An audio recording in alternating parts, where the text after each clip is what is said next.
Have you ever been sitting quietly, maybe trying to enjoy a moment of peace, when that internal monologue just ambushes you? Hmm. That chilling, insidious whisper that delivers the verdict, I'm so stupid. Or maybe the heavier punch, I don't deserve good things. Or the classic, if something went wrong, it must be my fault. Yeah. Exactly. It's far more than just a passing negative thought, isn't it? Much more. What we're tracing today is an invisible but deeply rooted form of internal self-punishment. Okay. Psychologists actually call this emotional self-harm.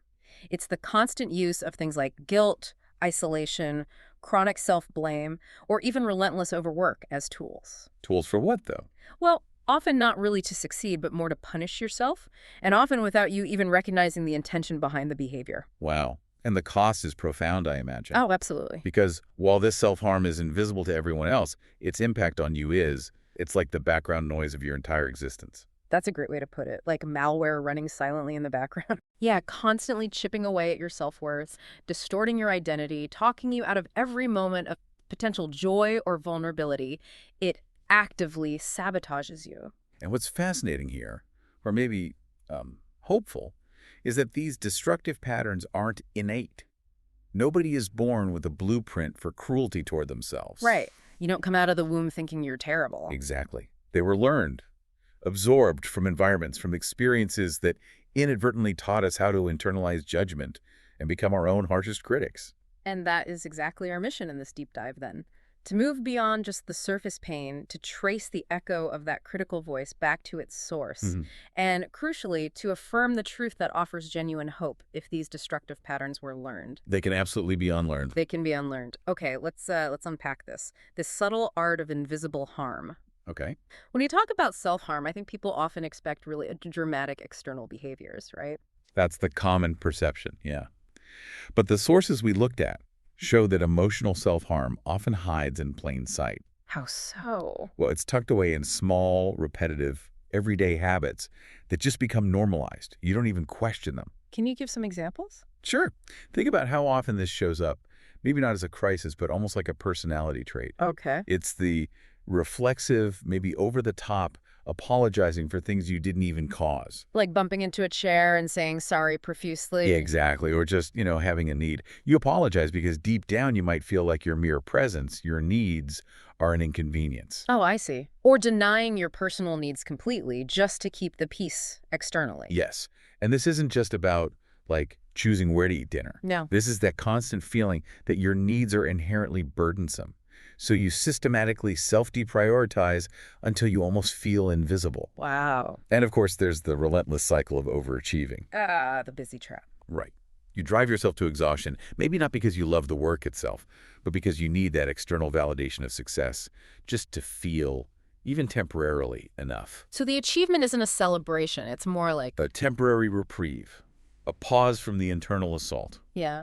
And the most potent one, I think you mentioned, is using an inner dialogue you would never tolerate directed at anyone else. Absolutely. Not just with a friend, but even a casual acquaintance. We permit this internal abuse that we would fiercely protect anyone else from experiencing. That tolerance is the key, isn't it? It really is. Because these behaviors become routine, the harm goes completely unrecognized. It just feels like who I am. But over years... Over years, the compounding effect is profound. Chronic anxiety, maybe recurrent depression, an inability to trust genuine compliments. Yeah, batting them away. Exactly. Yeah. And just a deeply fractured sense of self-worth. So when we connect these seemingly small habits, we start to see the underlying pattern. You are continuously, perhaps unconsciously, sending yourself one really definitive message. I am not worthy. I'm not worthy of ease or safety or simple, unconditional acceptance. Yeah. And your brain, just through sheer repetition, learns this. It learns it. It accepts that damaging message as a kind of fundamental truth about you. Okay. That leads us then to tracing the echo, right? Exactly. This crucial turning point. Oh. We weren't born with this harsh internal warden, so the immediate question becomes, Where did it come from? where did the blueprints for this self-criticism originate? And here's where it gets really interesting and maybe requires us to look backward a bit. Yeah, often into childhood. For many, that voice is deeply rooted in childhood, but maybe not necessarily in obvious dramatic trauma. Not always, no. We're often talking about environments where, say, Comfort was needed, but it was ignored or perhaps invalidated, where love felt conditional. Conditional on what? On performance, on being quiet, on not having difficult feelings. We find the origin in environments where criticism was just the prevailing language. Given far more often than praise. Far more often. And where the child was subtly, or maybe overtly, blamed for things completely outside their developmental control. Like what? Maybe being expected to grow up fast, or if their strong emotions were met with impatience instead of understanding and guidance. Right. And studies show this kind of early emotional neglect or invalidation really shapes how we relate to ourselves later on, don't they? They deeply shape it.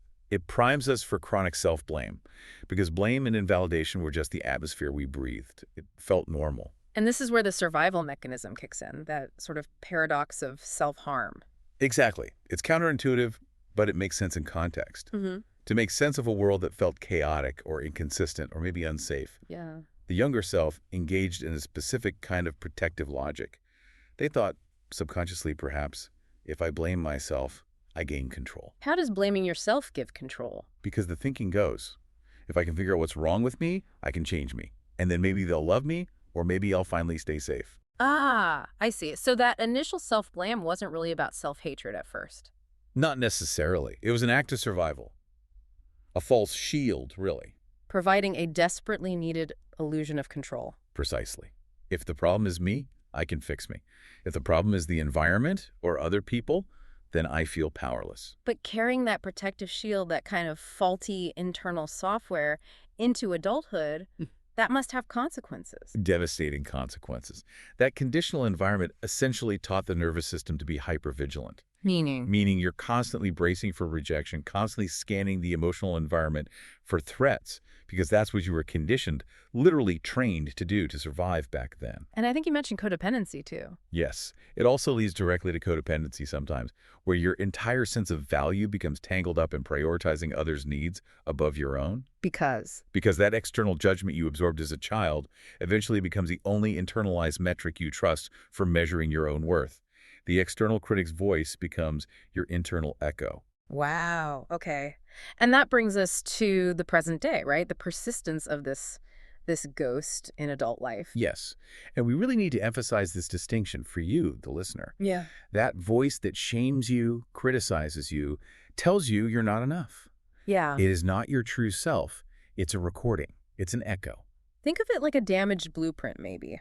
The original structure of your self-worth was built using faulty instructions handed down by past environments. That's a perfect analogy. And every subsequent life decision you make about your career, your relationships, even rest, is built using that same damaged blueprint. Because the brain just repeats what it learned. It automates. Exactly. The crucial step is realizing that you can distinguish this echo. Yeah. It sounds like your voice because it's in your head, but the content, the message, belongs to the past. And this repetition isn't a sign of, like, moral failure. Not at all. It happens simply because repetition is how the nervous system and brain learn to automate responses. It's about efficiency, not character flaw. And until we interrupt that programming, that voice just leaks invisibly into every corner of your life. Every corner. We see it leak when you struggle to accept a genuine compliment, right?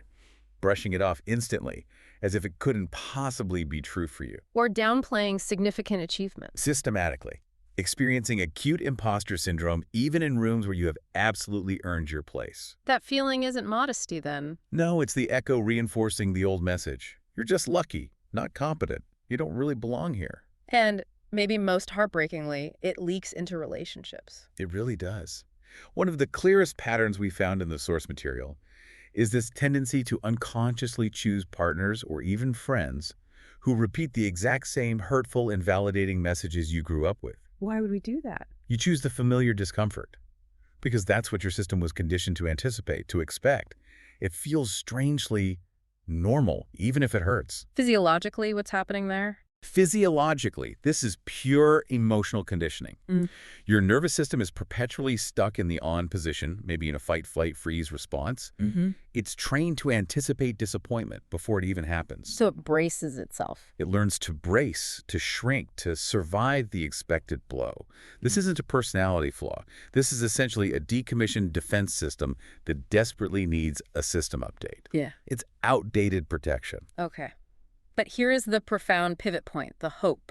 Yes. What was learned can be re-scripted. You survived the environment that forced you to create that shield. And now you have the chance to live differently, to decommission the defenses that no longer serve you, that actually harm you now. So healing isn't about erasing the past. No, not at all. Or demanding instant perfection from yourself, which is just more criticism. Right. It's more about meeting those old patterns differently, softer this time. And it requires what? 3 things. It generally requires 3 things, working together. Awareness, just noticing it without judgment.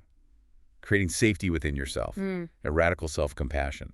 Replacing the shame with curiosity. Gentle, analytical curiosity, yes. But isn't challenging this voice just another form of self-criticism? How do we interrupt it without turning the act of healing into another area where we feel like we're failing? That is the perfect question. And it's a common trap. Yeah. The difference lies entirely in the tone and the intention. The intention of self-criticism is always to punish or diminish. The intention of self-compassion is to understand and soothe. Okay. So the key action is the pause. It needs to be a conscious, almost physical, mental interruption. When that inner critic delivers its monologue of shame, You stop. you stop. You take a deep breath, perhaps. You create space between the thought and your reaction to it. And in that space, that's where the rewriting happens. That's where you begin the process. You ask those crucial questions, but as you said, with genuine curiosity, not judgment. Questions like? Like, whose voice is that truly?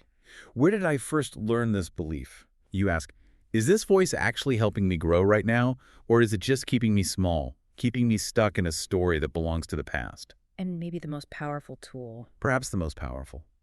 What wisdom, what support, what kindness would I immediately offer a dear friend who is feeling this exact shame right now?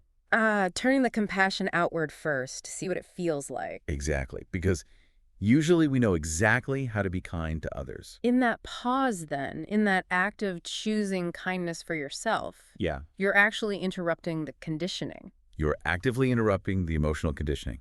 You're sending a new corrective signal to your nervous system. That is the moment of choice. It's you choosing care instead of reacting out of fear. Choosing care over fear, choosing safety over shame, choosing presence over the past. And that choice actually changes the brain. That choice is an act of neuroplasticity. Slowly, gently, through every small act of gentleness and self-respect, you are literally laying down new neural pathways. You begin to write a new story where you are not constantly left behind or punished. You start to realize deep down you are not broken. You were wounded. Deeply wounded, perhaps, and now you are learning to live again with intention and compassion. This journey sounds slow, though. It is slow. It's definitely not all at once, and it is certainly not a straight line. There will be setbacks. Of course. It's a transition from surviving in what felt like a chaotic internal environment to intentionally living with grace and self-acceptance. And the first step. The first most powerful tool in that entire process is the awareness you gain today, just knowing this is happening. So a final thought for our listeners then. Yeah, think about this as you move forward.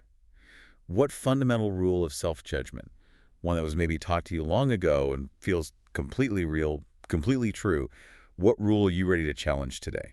Not necessarily conquer, but just challenge. Just challenge, simply by getting curious about the origin of that voice in your head. That curiosity, that gentle questioning, that is the true beginning of freedom.